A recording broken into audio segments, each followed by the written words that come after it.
La vida de Eric Liddell. Capítulo 16. Tío Eric. Pasaron 3 semanas hasta cuando llegó el convoy de camiones que transportaba las camas y demás pertenencias de los reclusos británicos de Tiet Sing. Eric había abandonado toda esperanza de volver a ver su cama o sus baúles, de modo que se llevó una gran sorpresa cuando vio los camiones. Armó la cama y le colocó el colchón. Luego deslizó los baúles que tenían en sus enseres debajo de la misma. Cuando hubo terminado, se sentó en ella y miró con envidia a otro hombre que tenía una cama doble. ¡Qué lujo y qué previsión! Pero el hombre no lo había planeado. En Tiet Sing no tenía cama sencilla, de modo que cuando los japoneses llegaron a recoger las camas para transportarlas a Weisien, él les entregó la única que tenía, una cama doble. En ese momento, en los abarrotados límites del campo de concentración de Weisien, una cama doble significaba que podía reclamar doble espacio en la habitación, además de tener doble espacio para estirarse y dormir. Eric se lamentaba de no haber enviado una cama doble en vez de la sencilla en la que estaba sentado. No obstante, no se podía quejar, porque su cama era mucho más cómoda que las duras tablas en las que había dormido las 3 primeras semanas. Durante ese tiempo, los internos ya habían establecido 9 comités principales en el campo: alojamiento, disciplina, educación, empleo, ingeniería, recreación, economía, asuntos generales y medicina. Como entre ellos había varios médicos y enfermeras, se esforzaron para que desde los primeros días volviera a funcionar el hospital. Parte del equipo médico estaba aún intacto, pero una buena parte había sufrido tantos desperfectos que ya no servían. Varias personas llegaron enfermas al campo. Ellas fueron las primeras en recibir tratamiento en el hospital recién establecido. Sin embargo, un hombre con apendicitis no pudo esperar a que organizara la unidad de cirugía. Un par de días después de su llegada al campo, los japoneses lo enviaron a un hospital exterior para ser tratado, pero murió en el camino. A Eric se le requirió como maestro y miembro del departamento de deportes. Al final accedió a dedicar medio día a cada actividad, lo que significaba que en vez de trabajar 3 horas diarias, como los demás, trabajaría 6. La enseñanza representaba el mayor reto. Los maestros no disponían de tizas ni pizarras, y los niños tenían poco papel y menos lápices. Utilizaban el mismo trozo de papel una y otra vez, borrando todo lo que habían escrito al final del día para volver a escribir de nuevo a la mañana siguiente. Eric y los demás maestros se preocupaban especialmente por los alumnos de la secundaria, muchos de los cuales se aproximaban a una edad propicia para asistir a la universidad. Luego de haber planeado abandonar China, tenían intenciones de proseguir su educación. Con pocos libros de texto y sin materiales de trabajo en el campo, era muy difícil para estos alumnos realizar las tareas de los últimos años del colegio. Los profesores se esforzaron por suplir estas carencias, pero no era fácil conseguirlo. Una de las alumnas de Eric le confió que su sueño era estudiar química en una universidad de Inglaterra. Eric se propuso como asunto prioritario hacer todo lo que pudiera para ayudarla. Pasaba las noches dibujando y etiquetando los instrumentos de química que ella iba a necesitar para realizar experimentos. Después escribía cómo había que usar el equipo para llevar al cabo los mismos. Aun cuando la joven nunca tocó un solo instrumento de química en el campo, los dibujos de Eric eran tan precisos que ella imaginaba perfectamente los ensayos.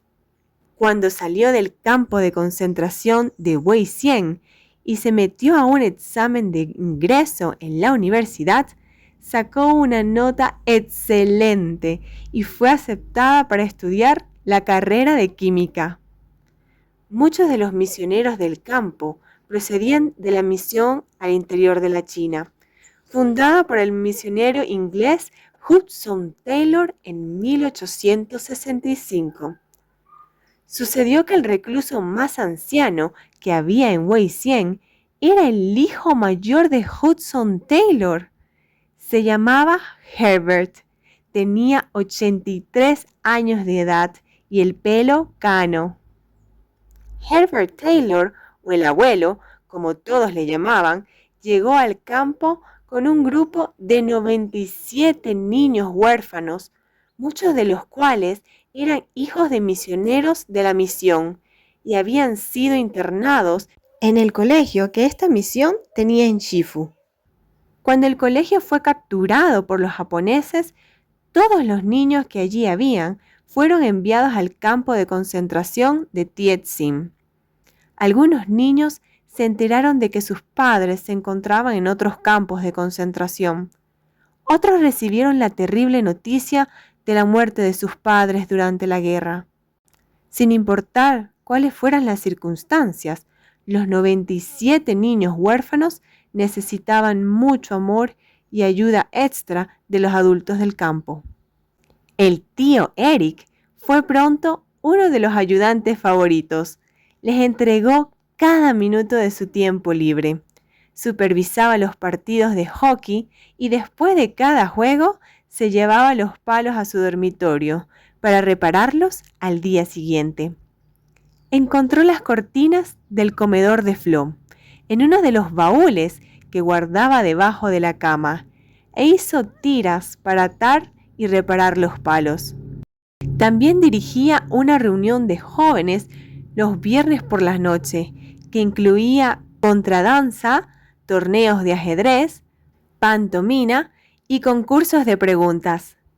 Eric se preocupaba especialmente de los que caían enfermos en el campo.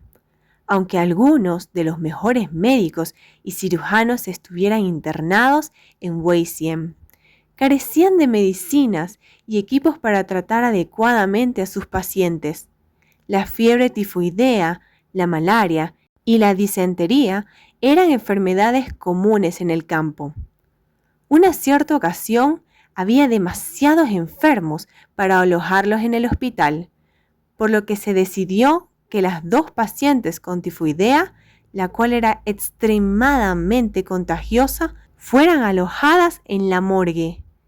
Eran una monja católica y una niña de 12 años. La niña era uno de los huérfanos de Shifu. Eric se imaginó cuán terrorífico debió de ser para esa pequeña yacer enferma de muerte en un lugar así. A pesar de arriesgarse a contraer la fiebre tifoidea, Eric la visitaba todas las tardes. La animaba contándole lo que había sucedido en la escuela aquella mañana. Varios días después, la monja falleció y la niña permaneció allí sola. Las visitas de Eric le infundieron ánimo para vivir, hasta cuando por fin se recuperó. Siempre agradeció a Eric la atención que le prestó. Él era probablemente la persona más popular de todo el campo. Sus compañeros de dormitorio se cansaban del flujo constante de niños que llamaban a la puerta buscando al tío Eric. Entonces uno de sus compañeros de alcoba confeccionó un gran letrero y lo colgó en la puerta. Decía así: Eric Liddell está dentro, fuera, con el dentro o el fuera tapados. Esta fue la única forma en que los compañeros de dormitorio de Eric pudieron tener algo de tranquilidad. Lo más insoportable de la vida en el campo era el aburrimiento. Nada parecía cambiar día tras día, semana tras semana. Llegó un momento en que la monotonía hizo que algunos internos sufrieran desequilibrios mentales. La comida fue uno de los principales tópicos de conversación, aunque era siempre la misma. El desayuno consistía en 2 rebanadas de pan sin mantequilla y una taza de gacha o mazamorra sin leche. El almuerzo recibió el sobrenombre de SOS. Era una mezcla pastosa, grisácea, de berenjenas y hierbas cortadas en los alrededores del campo. La cena era el SOS del almuerzo, con agua añadida para hacer sopa. Por supuesto, esto no engañaba ni al infante más pequeño del campo, quien pronto notaba que no era sino las sobras del almuerzo. De vez en cuando se les permitía al cónsul de Suiza visitar el campo. Era como si todos los residentes celebraran su cumpleaños cuando los paquetes de Cruz Roja llegaban. Ni una miga de la comida de los paquetes era malgastada, ni los recipientes que la contenían.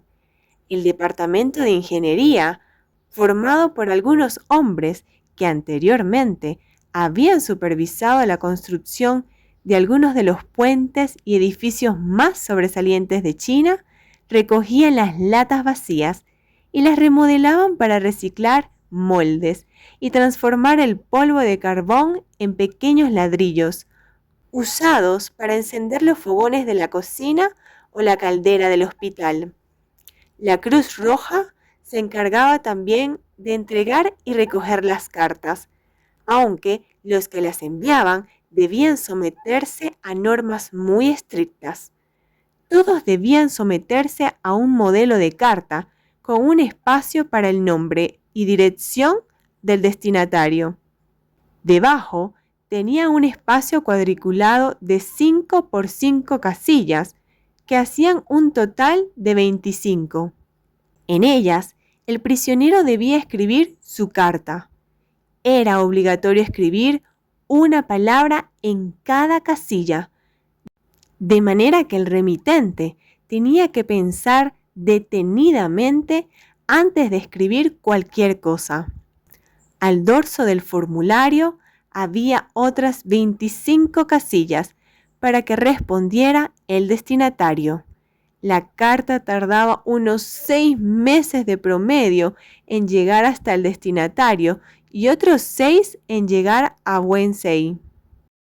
Aun cuando estuvieran retenidos en contra de su voluntad, muchos de los reclusos, incluido Eric, hacían todo lo que podían por lograr que la experiencia fuera lo más llevadera posible.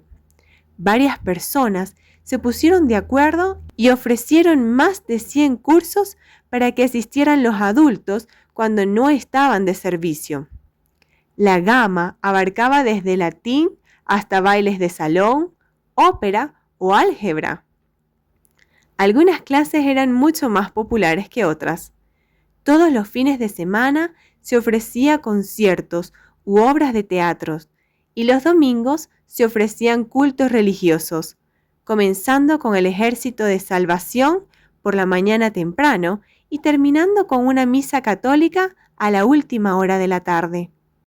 En el campo también operaba un mercado negro y existía contrabando de huevos y frutas a cambio de pertenencias y dinero en efectivo. Un grupo de monjes católicos trapenses realizó un servicio muy útil. Sus ropajes largos eran idóneos para ocultar cosas. El superior de los monjes era un australiano llamado Scanlan.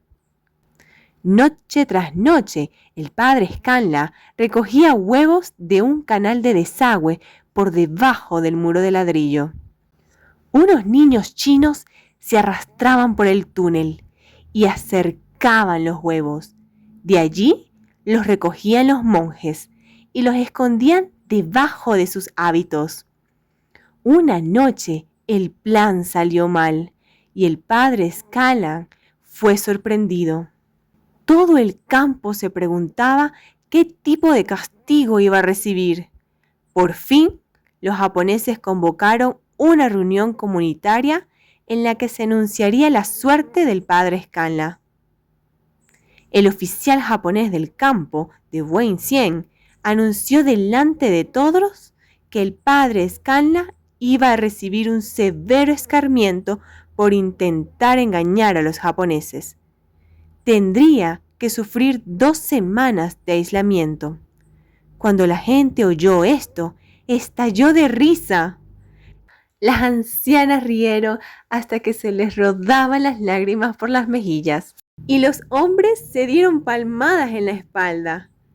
Los japoneses se llevaron al padre con gran perplejidad por la reacción de la gente. Ignoraban que el padre Scanla y su grupo de monjes trapenses, antes de llegar al campo, habían pasado 15 años sin hablar con nadie. Cuando tomaron los hábitos, los monjes hicieron un voto de silencio. Debido a la circunstancia excepcional por la que se atravesaban, habían sido temporalmente eximidos de sus votos. Los monjes estaban acostumbrados al silencio y a la soledad, por lo que aislar al padre Scanla por 2 semanas no suponía castigo alguno para él. Era como devolverle el estilo de vida que llevara antes de ingresar del campo. El castigo del padre Scanla pasó a ser una de las frases de moda por varios meses. Los japoneses, sin embargo, nunca comprendieron por qué aquellos prisioneros extranjeros se rieron tanto cuando fue anunciado el castigo del monje. Para disimular la monotonía de las semanas y los meses, se celebraron numerosas competencias. El departamento médico patrocinó un concurso de captura de ratas. El récord fue para uno de los maestros de Chi-Fu y 2 de sus alumnos que se las arreglaron para atrapar 68 ratas en un día. La caza de moscas fue incluso más divertida. Algunos chicos del grupo de estudio bíblico que Eric impartía atraparon 50 en una sola clase. Por supuesto, hubo también muchas competencias deportivas, casi todas ellas organizadas por el propio Eric. Se jugaron partidos de cricket, hockey y béisbol, a cargo de los prisioneros estadounidenses. Los monjes trapenses se las arreglaron para formar el mejor equipo de béisbol, ganando casi todos los partidos. Eric también organizó carreras. Los reclusos del campo sabían que era medalla olímpica en velocidad y a todos les encantaba verle correr. No obstante, a finales de 1944, algo sucedió en una de esas carreras que hizo saltar la alarma en Wenzhou. En un día frío de otoño, Eric participó en una de las carreras. Siempre corría al máximo de sus posibilidades, pero en esta ocasión particular fue vencido por uno de sus alumnos. Corrió el rumor de que Eric Liddell había perdido una carrera. ¿Qué podía pasarle? Algunos pensaron que era natural con que el paso de los años corriera más lento, pero su amiga Annie Bochan, la matrona del hospital de Xiaochan, sospechaba algo. Notó que Eric ya no era tan fuerte como antes y que tenía un aspecto pálido. Le instó a recortar algunas de sus actividades. Ella creía que trabajaba demasiado y seguramente estaba en lo cierto. Aparte de enseñar y organizar competencias deportivas, se las había asignado 20 meses antes la vigilancia de los bloques 23 y 24, responsabilidad que también aceptó. Estos bloques albergaban a 230 solteros adultos y niños. La tarea del guarda consistía en asegurarse de que todos pasaran listas a su hora y mantener la armonía entre las personas que habían estado apretujadas demasiado tiempo para ser capaces de controlar su compostura. Al principio, Eric se echó a reír cuando Annie le dijo que trabajaba demasiado, pero al cabo del poco tiempo, su cuerpo pareció transmitirle el mismo mensaje. Comenzó a tener fuertes dolores de cabeza, incluso el olor a comida le daba náuseas. Se quedaba tumbado en la cama muchas horas con un trapo humedecido sobre los ojos. Los niños que acudían a pedir al tío Eric que arbitrara una vez más un partido de cricket o arreglara un palo roto, recibían asombrados la noticia de que se sentía demasiado mal para ayudarles. Parecía imposible. El tío Eric era el que ayudaba siempre a los enfermos. Llegó y pasó la Navidad de 1944 y Eric se sintió un poco mejor, pero nunca se recuperó por completo. En enero, justo después de cumplir 43 años, le fue diagnosticada una gripe, bastante común para aquellas fechas. Caían enfermos muchos más reclusos que antes, en parte porque el curso de la guerra se estaba volviendo contra los japoneses. En consecuencia, estos se organizaban peor y disponían de menos recursos para mantener vivos y bien alimentados a los prisioneros extranjeros. En febrero, la mayor parte de los reclusos de Wei-Hsien padecían malnutrición. Los doctores ensayaban constantemente nuevas ideas para obtener vitaminas y minerales, especialmente para los niños. Nada se desperdiciaba. A muchos niños les hacía falta calcio en la dieta. Para paliar esta situación, se molían las cáscaras de huevo para obtener pasta que los niños se resistían a tomar. Las cáscaras de cacahuate se molían también y hacían las veces de harina para obtener pan. Si este se comía caliente, era digerible, pero si se dejaba enfriar, se ponía más duro que las piedras. En febrero, llegaron al campo los paquetes de la Cruz Roja. Después de devorar la comida que contenían, por primera vez en varias semanas, los prisioneros se sintieron un poco más fuertes y fueron capaces de volver a trabajar, pero no Eric. La buena comida no supuso para él ninguna diferencia. Después de varias semanas en el hospital, sufrió un pequeño derrame cerebral. Los médicos comenzaron a sospechar que padecía una enfermedad grave, pero carecían de aparatos adecuados para hacerles un diagnóstico. Después del derrame, Eric comenzó a sentirse un poco mejor. Los médicos le dieron permiso para levantarse de la cama y dar pequeños paseos por el recinto. Al día siguiente, escribió una carta a Flo.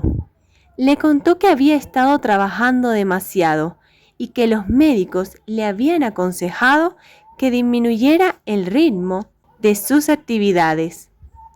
Expresaba su amor a Flo, a Patricia, a Heather y a Maureen, a quien aún no conocía.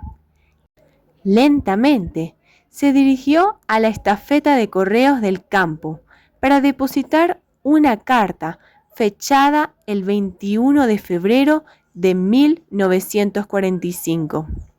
Aquel mismo día, una niña, cuyos padres eran miembros de la Sociedad Misionera de Londres, fue a visitar al tío Eric. Se sentó y habló con él por un rato. Repentinamente, Eric empezó a toser. La niña se asustó y salió corriendo al vestíbulo en busca de una enfermera o un médico. Annie Buchan llegó corriendo a la cama de su viejo amigo. Le sujetó la mano. Eric la miró y exclamó: «Annie, esta es la redención». Ella entendió lo que él quería decir.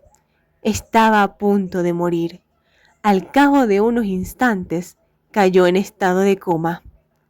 Aquella noche, a las 9:30, Eric Liddell se rindió y falleció. A la mañana siguiente, el campo estaba cubierto de una blanca capa de nieve. Cuando los reclusos se congregaron para pasar lista, la noticia de la muerte de Eric se extendió por todo el campo. Después de pasar lista, se formaron grupos. Tanto les conmovió la noticia que se quedaron en la intemperie. Durante varios días, el campo estuvo de luto. El funeral por Eric Liddell se celebró el sábado 24 de febrero de 1945, 3 días después de su fallecimiento. A.P. Cullen dirigió el servicio religioso. Seguramente ninguna otra persona, aparte de la familia de Liddell, le conoció tan bien y por tanto tiempo. Él había sido profesor en el colegio Eltham en Londres y le conocía desde cuando Eric tenía 10 años y estudiaba allí. Más tarde, los dos fueron profesores en el colegio anglo-chino.